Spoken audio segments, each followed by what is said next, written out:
Hi, it's Shimmy. I'm actually here today in my home studio, so everything around me is what I'm pretty much used to. I'm going to demonstrate today a couple of different things for you. The first demonstration is going to be all the different techniques for watercolor. Some of you, this will be your first time doing it, and for the others, this will be a great review. First thing is that there should have been a couple of different sizes of paper that was prepared for you and delivered. So I had cut up a couple pieces that are close to 5 by 7, and then another size up, which this will be your 8 by 10, and then your 24 basically by 19. The one that I want you to do right now out of those three sizes is to take one of the largest pieces and then put the rest out of the way. And the pre-shots that I'd already showed, you can see them. If not, I'm going to show them again for you for what you need to supply besides what we had. So just a reminder that you do need some type of empty container. This will actually be our lid. This will be our palette that we're going to use. We're going to put the paint on it and we will flip it over on it. Next, make sure that you have some type of a wax. You can either use a crayon or some type of wax or oil pastel. They're both wax. The other thing that you will need to make sure that you have is paper towels. I just cut mine up so it's fast and easy. And you'll need to make sure you have the beautiful salt. It does not need to be in a container like this. It can be the salt that you have in your kitchen. And also make sure that you have tape, because you're going to need the tape. We're going to start with the tape right away. So then after it's stretched like this, it actually dries flat. It will bubble up a little bit as we go through. And right now, all we are doing is simply prepping our board. And hopefully you guys have had a great weekend. You will probably be getting this the last weekend in April is what I'm assuming. All right, so I do have all four edges of my board now secure. I should say paper on the actual board secure itself. Now we are actually going to divide it into sections. So you will need, which is going to be very easy, is your other piece of large paper that you have. Just go ahead and pull that out. We're going to use that as a nice straight edge. And you are also given 3 large ones and 3 small ones. So we are going to actually use a large Sharpie right now. And we are going to just visually figure out half and half.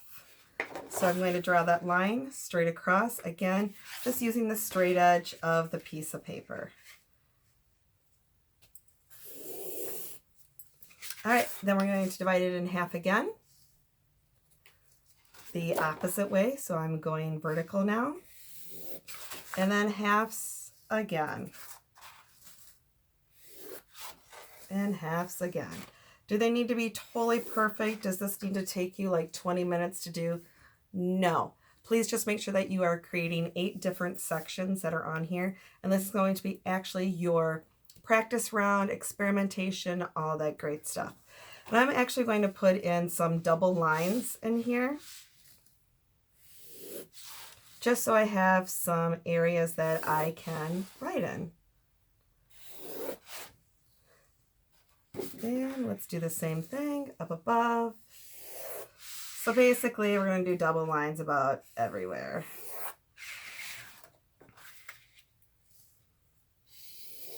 Plus, it's a great area that we can actually leave some comments.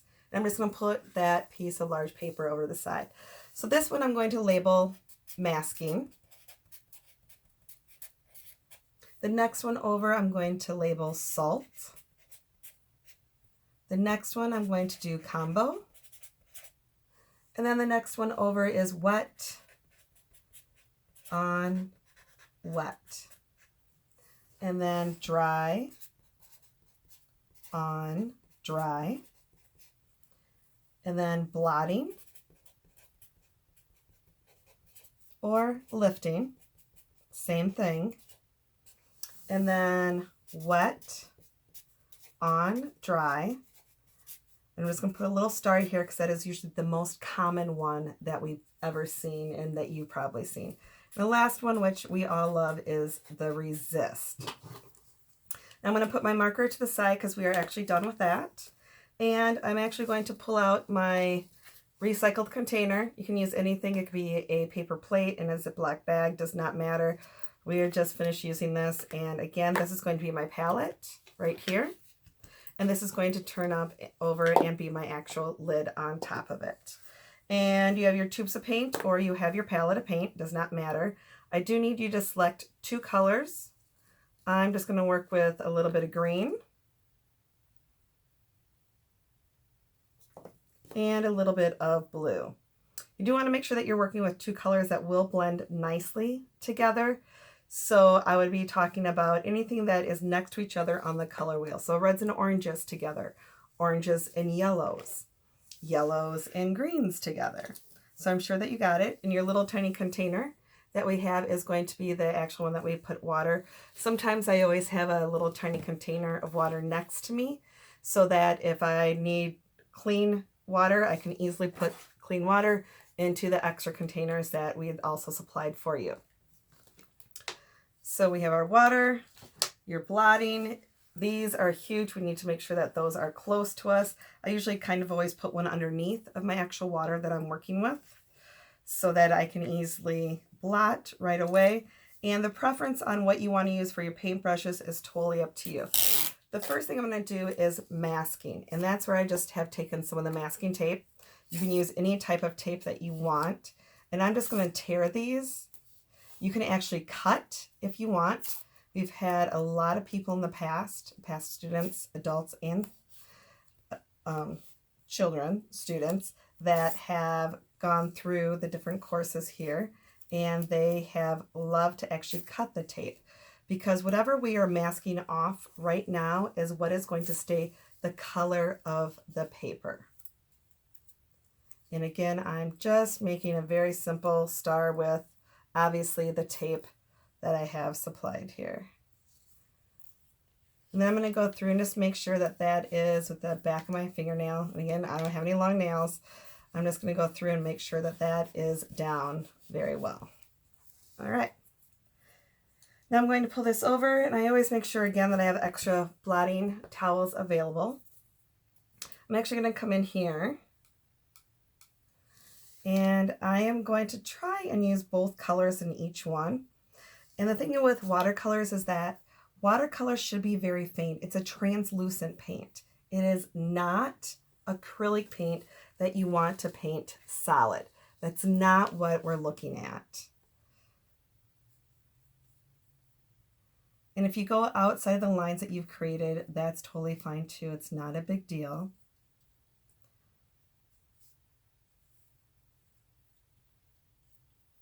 And just do a little bit in the edge there. I'm going to clean off my brush. I'm going to come over here to a little bit of the green that we have. So I'd use the light Hooker's green and the phthalo blue. Both of them kind of reminded me of springtime, which is what we totally want. I'm kind of just fanning those out, adding some more water and bringing it out. And yes, I'm definitely going over my top there. And then I'm going to overlap a little bit. I am not pushing very hard with my brush. I'm going to take some of that off and fan it out again.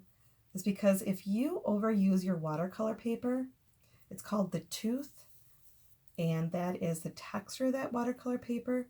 You lose a little bit of it, and you can't really go back and put a lot of stuff on because it starts to make a little bit of weird items on it. So for right now, this one is the masking. That one is done. I'm going to move over to my actual salt one.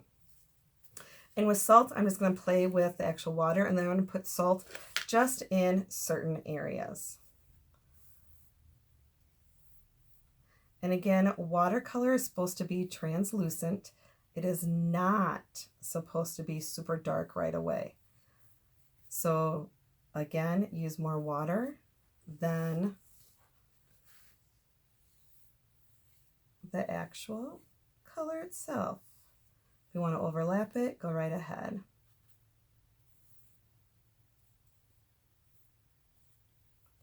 I'm going to fill in this entire rectangle here.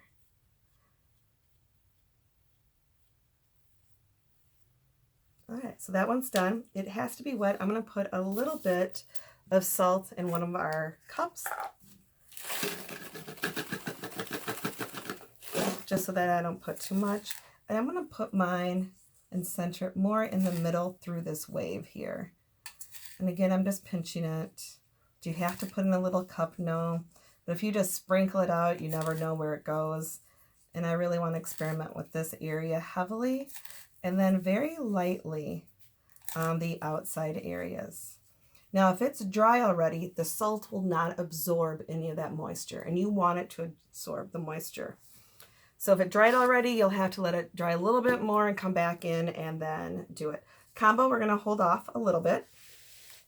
Wet on wet seems to be the students' favorite, literally, because it's the one that they're like, yes, I like this one. It does whatever, because it does. It does whatever you want. So I'm going to go ahead and use just water first, and I'm going to saturate this rectangle that we've created. I did not talk about what brush I'm using. Brushes are personal preference. They really are. There are different brushes that you can use to like create stars and grass, all that great stuff, trees. Right now, just use whatever you want. I would say please use one of your largest ones. Now that is wet, and I'm going to get some paint on. And I'm going to watch and see how it actually flows. It's not flowing that much, so I might need some more water in here. Let's grab some of this blue.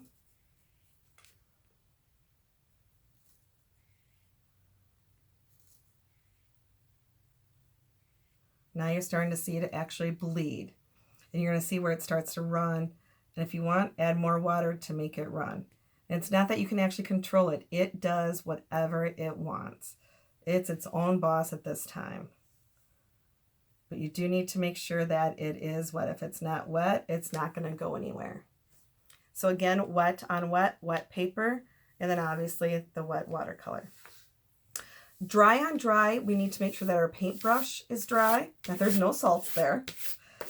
But right now I am going to skip that one. I'm going to go over to the blotting and lifting.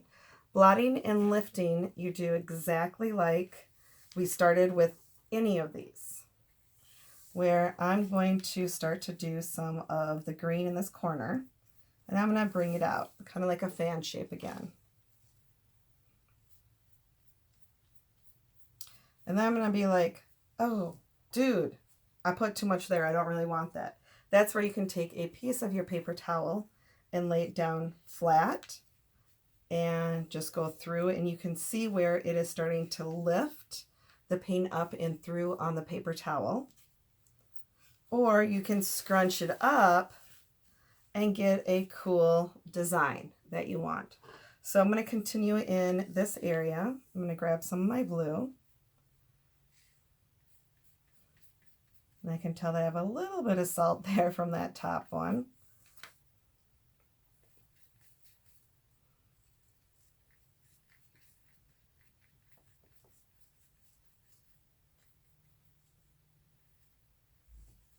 And I'm just going to keep coming out and through here. And now I'm going to go through and I'm going to start to actually take it and blot it. So with the blotting, again, you can either do it flat or you can crumple up the actual paper towel that you want. And I really like it when it's the actual crumpled. I like the design and the simulated texture that it gives. All right, wet on dry is our most common one and the one that you're probably most used to. And this is the one that you actually want to work in true layers for your watercolor. And I'm just going to do a little bit of a zigzag here because I'm going to have to let this area dry a little bit before I come back into it. And notice that I only went into the water once. Back a little bit so I can have a little bit of a tint. Again, this watercolor should be not opaque like acrylic. You want to make sure that it is translucent so that you can get the cool effects when we start to do our layering on this one. And I am going to leave just a little bit of a white halo. Normally, that's not what we would want. Well, depending on what you want to do. but I am going to leave that white in there so that I can have a little bit, because otherwise you're never going to get white again. Even though they do make white watercolor, and I think it's called really a blackout white, it's not that it is recommended by several watercolor artists, because you should try and use the white of the paper, which goes into our last one, which is the Resist. And for the Resist itself, we are going to use either the white crayon or the white oil pastel. It does not matter.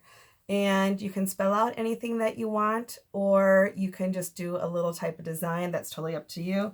I'm just going to do some type of fun zigzag scribbles at the top. And then at the bottom, I'm going to write the word kind. Because right now, everyone should be kind to each other. And now I'm looking at it, I'm like, how can I tell what I wrote? So I'm going to kind of like lean down and look and make sure that it's kind of in there. And I'm then going to also write the word be. You can obviously do whatever you want. I'm going to very carefully get away some of those wax remnants from it. Again, any type of crayon or oil pastel, it does not need to be white, but if it is white, what works well with that is that it will resist and it will look like the white of the actual watercolor paper. And you can see it starting to pop through. It's almost like I remember being in kindergarten, you're like, ooh, that's magic. How did that happen? Same type of thing right now. And you can see the little scribble at the top here, the word be, and then kind. All right, I'm going to clean my brush a little bit here, and now I'm going to go to the dry on dry, and I'm actually going to switch brushes because this brush is damp and we cannot have a damp one. We need a dry one. So I'm going to move my water over. I am going to bring my paper towel like usual because I always got to have paper towel when we're doing watercolor. Then I'm going to grab some of the paint, and yes, it is dry. It's like my paint hardly moves.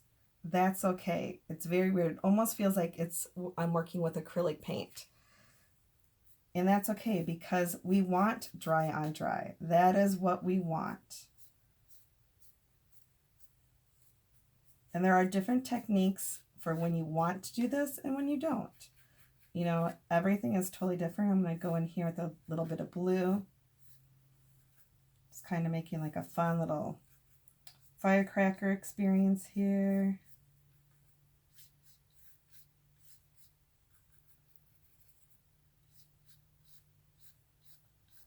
But dry on dry exactly as it says. Now I'm going to go into my combo. The combo one is kind of where I really like you to experiment with something or try something different. One thing that I did not go over is working with plastic on top of yours and letting it dry. So I'm actually going to do that one. And that is where you use the bag that all your stuff was delivered to your house in, or any other type of plastic works great. And I'm actually going to go back to the large brush because if I work in that little tiny dry brush, it's going to take me forever. And I'm going to make sure that everything on here is pretty wet. If it is dry, it will not work because we're going to put that plastic wrap on top of this and it's going to dry that way. And when it dries that way, it's going to leave this crackle effect on top, which will be very cool. Well, I think it's cool. I don't know what you guys are going to say. Add a little bit of more blue in here. And again, I'm not doing people's names. I'm not doing letters. I'm working just more within an actual design pattern.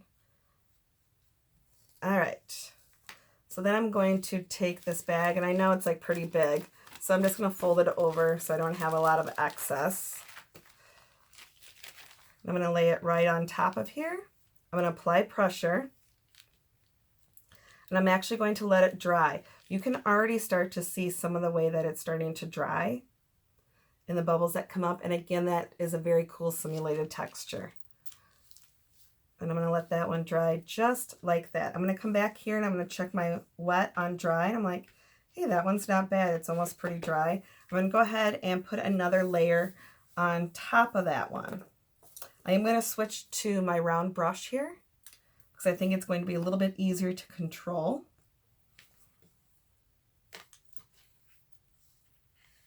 And I'm going to go in with blue right on top of this green here. It's pretty opaque right now, but I'm going to come in and I am going to just keep adding water to it and nothing else. And I'm following that fun curvature because you can start to see that green pops out. If you have too much water, take your brush and move that water out, because it will only flow in the direction that you do. So you can see that green popping up right through here, which is so fun. Now I'm going to go over here to my blue, and I'm going to add a little bit of green on top of that one. I'm not going to follow the exact curvature.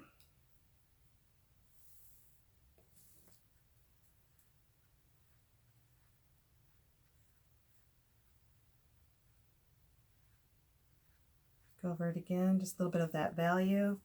And then I'm going to come back in and I'm going to do that green again. And you can see that blue coming up and through. I'm going to do another darker green right through here. And I'm not going to follow the exact same course, but very close to it.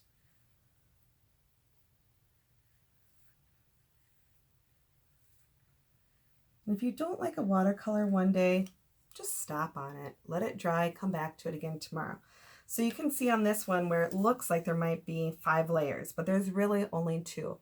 The original layer was the blue right here, and then this big green area through here. The second layer would be green here, the green swoosh here, and the blue on top. You can still see those faint colors coming through. And because there's so much work on this one piece of paper, you can see the actual paper starting to ripple. When you come back to this tomorrow, it will be completely flat. And you'll be able to take off the tape if you want, because we can use this board for another piece. I am going to check on this one right now to see how it is drying. Sometimes people have put weight on it to see what happens. And if your masking is dry, if it's dry, you can go ahead and start to take off very carefully your masking tape. They do sell masking fluid. You are not provided with that. If you have it at home, I highly suggest that you experiment with it. And again, very carefully take off that tape. And then we have that really cool white star that is popping up in through. Now, if I look at my salt one here, it's pretty wet still. So I'm not going to touch that until it's super dry, which would probably be overnight. But everything else looks great. So I'm going to let this one sit, and I'm going to prep another piece and do your next tutorial.